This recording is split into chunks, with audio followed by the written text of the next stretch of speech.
नमस्कार। आज हम बात करने वाले हैं उन बदलावों की जो हमारे चारों ओर हर पल होते रहते हैं। दूध से दही बनना हो या फिर किसी पटाखे का जलना, ये कोई जादू नहीं बल्कि इसके पीछे की केमिस्ट्री है। तो चलिए हमारे आसपास होने वाले इन केमिकल रिएक्शंस की दुनिया को थोड़ा और करीब से समझते हैं। अच्छा, ये तो हम सबने देखा है ना? लोहे की कोई चीज अगर बाहर खुली रह जाए तो उस पर एक भूरे रंग की परत जम जाती है। बिल्कुल, ये है जंग लगना। कितना आम है ये। या फिर इसके बारे में सोचिए, जब एक सेब को काटा जाता है तो थोड़ी ही देर में वो भूरा क्यों पड़ने लगता है। ये भी एक ऐसा बदलाव है जो हम लगभग रोज ही देखते हैं। और अपनी रसोई के बारे में क्या ख्याल है? कच्ची सब्जियां और मसाले मिलकर कैसे एक स्वादिष्ट पके हुए खाने में बदल जाते हैं। ये भी तो एक तरह का बदलाव ही है। तो लोहे पर जंग लगना, सेब का भूरा होना और खाने का पकना, देखने में तो ये तीनों चीजें बिल्कुल अलग लगती हैं, है ना? पर सच तो ये है कि इन सब के पीछे एक ही साइंस काम कर रही है। और जवाब है, ये सभी केमिकल रिएक्शंस हैं। अगर आसान भाषा में कहें तो ये ऐसे केमिकल बदलाव हैं जो परमानेंट होते हैं। मतलब एक बार जो चीज़ बदल गई वो हमेशा के लिए बदल गई। अच्छा, इसे और अच्छे से समझने के लिए फिजिकल और केमिकल चेंज के बीच का फर्क देखते हैं। देखिए, फिजिकल चेंज टेम्पररी होता है, जैसे बर्फ का पिघलकर पानी बनना। पानी को वापस जमाकर बर्फ बना सकते हैं, कुछ नया नहीं बना। लेकिन केमिकल चेंज परमानेंट होता है, जैसे दूध से दही बनना। दही से वापस दूध बनाना नामुमकिन है, क्योंकि यहाँ एक पूरी तरह से नई चीज बन गई है। तो अगर इसे ठीक से डिफाइन करें तो एक केमिकल रिएक्शन वो प्रोसेस है जिसमें कुछ शुरुआती चीजें, जिन्हें हम रिएक्टेंट्स कहते हैं, आपस में रिएक्ट करती हैं और उनसे कुछ एकदम नई प्रॉपर्टीज वाली चीजें बनती हैं, जिन्हें हम प्रोडक्ट्स कहते हैं।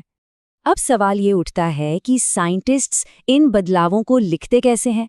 इसके लिए वो एक खास भाषा का इस्तेमाल करते हैं जिसे हम कहते हैं केमिकल इक्वेशन। आइए इसी को समझते हैं। देखिए, किसी भी केमिकल इक्वेशन के दो मेन पार्ट्स होते हैं। जो एरो यानी तीर है, उसके लेफ्ट साइड पर होते हैं रिएक्टेंट्स, मतलब वो चीजें जो रिएक्शन में हिस्सा ले रही हैं, और एरो के राइट साइड पर होते हैं प्रोडक्ट्स, यानी वो नई चीजें जो रिएक्शन के बाद बनी। और इन सभी इक्वेशंस का एक गोल्डन रूल है, law of conservation of mass. इसका सीधा सा मतलब है कि किसी भी केमिकल रिएक्शन में मैटर न तो बनता है न ही खत्म होता है। जितना वजन रिएक्टेंट्स का होगा, ठीक उतना ही वजन प्रोडक्ट्स का भी होगा। कुछ भी हवा में गायब नहीं हो जाता। और बस इसीलिए इक्वेशन को बैलेंस करना पड़ता है। ऊपर वाला इक्वेशन देखिए, जो स्केलेटल है, इसमें एक तरफ ऑक्सीजन के 2 एटम हैं तो दूसरी तरफ सिर्फ एक। ये तो गड़बड़ है। लेकिन नीचे वाले बैलेंस्ड इक्वेशन में देखिए, दोनों तरफ मैग्नीशियम और ऑक्सीजन के एटम बराबर हैं। अब ये law of conservation of mass को फॉलो कर रहा है। अब दुनिया में तो लाखों करोड़ों केमिकल रिएक्शंस होती हैं, पर अच्छी बात यह है कि हम इन्हें मोटे तौर पे 5 बड़ी फैमिलीज में बांट सकते हैं। तो चलिए एक एक करके इन फैमिलीज से मिलते हैं। तो सबसे पहली फैमिली है कॉम्बिनेशन रिएक्शन। नाम से ही साफ है, इसमें 2 या 2 से ज्यादा चीजें कंबाइन होके एक सिंगल प्रोडक्ट बनाती हैं। बिल्कुल A प्लस B मिलकर AB बना रहे हैं वैसा ही।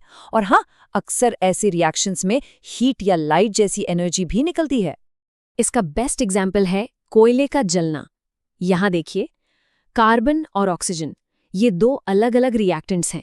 ये दोनों मिले और बना दिया एक प्रोडक्ट, कार्बन डाइऑक्साइड। और साथ में क्या मिला? गर्मी और रोशनी। अगली फैमिली है डीकंपोजिशन रिएक्शन, जो कॉम्बिनेशन का ठीक उल्टा है। इसमें एक सिंगल चीज टूटकर 2 या 2 से ज्यादा सिंपल चीजों में बट जाती है। मतलब AB टूटकर A और B बन गया। और ऐसा करने के लिए अक्सर हमें बाहर से एनर्जी देनी पड़ती है, जैसे हीट या इलेक्ट्रिसिटी। इसका एक बढ़िया उदाहरण है चूना पत्थर को गर्म करना। जब हम लाइमस्टोन यानी कैल्शियम कार्बोनेट को गर्म करते हैं तो ये हीट एनर्जी का इस्तेमाल करके 2 चीज़ों में टूट जाता है, कैल्शियम ऑक्साइड और कार्बन डाइऑक्साइड। तीसरी फैमिली है डिस्प्लेसमेंट रिएक्शन। इसे ऐसे समझिए कि एक ज्यादा रिएक्टिव, मतलब एक ताकतवर एलिमेंट आता है और किसी कंपाउंड में से कम रिएक्टिव एलिमेंट को उसकी जगह से हटा देता है, उसे किक आउट कर देता है। अरे ये वाला एक्सपेरिमेंट तो स्कूल में सबने किया होगा, जब लोहे की कील को नीले रंग के कॉपर सल्फेट सॉल्यूशन में डालते हैं तो क्या होता है? क्योंकि लोहा कॉपर से ज्यादा रिएक्टिव है, वो कॉपर को उसकी जगह से हटा देता है और सॉल्यूशन का रंग नीले से बदलकर हल्का हरा हो जाता है। चौथे नंबर पर है डबल डिस्प्लेसमेंट रिएक्शन। इसमें दो कंपाउंड्स अपने आयंस की अदला बदली कर लेते हैं। इसे पार्टनर स्वैप जैसा समझ सकते हैं। देखिए, AB और CD ने आपस में पार्टनर बदले और बन गए AD और CB। इस इक्वेशन को देखिए, बिल्कुल यही हो रहा है। सोडियम सल्फेट और बेरियम क्लोराइड के बीच आयंस की अदला बदली हुई और इससे बना बेरियम सल्फेट और सोडियम क्लोराइड, जो कि हमारा नॉर्मल खाने वाला नमक होता है। और हमारी पांचवी और आखिरी फैमिली है ऑक्सीडेशन रिडक्शन, जिसे प्यार से रेडॉक्स रिएक्शन भी कहते हैं। ऑक्सीडेशन मतलब या तो ऑक्सीजन का जुड़ना या हाइड्रोजन का निकलना, और रिडक्शन ठीक इसका उल्टा, मतलब हाइड्रोजन का जुड़ना या ऑक्सीजन का निकलना। और एक मजेदार बात, ये दोनों हमेशा साथ साथ होते हैं। अब याद है हमने बिल्कुल शुरू में कुछ एग्जाम्पल्स देखे थे, तो चलिए वापस वहीं चलते हैं और देखते हैं कि ऑक्सीडेशन हमारी कहानी को कैसे पूरा करता है। तो वो जो लोहे पर जंग लग रहा था, वो असल में लोहे का ऑक्सीडेशन ही है, जिसे हम कोरोजन कहते हैं। और चिप्स का पैकेट खुला छोड़ने पर जो अजीब सी महक आने लगती है, जिसे हम रैंसिडिटी कहते हैं, वो भी पैकेट में मौजूद तेल और फैट के ऑक्सीडेशन की वजह से ही होता है।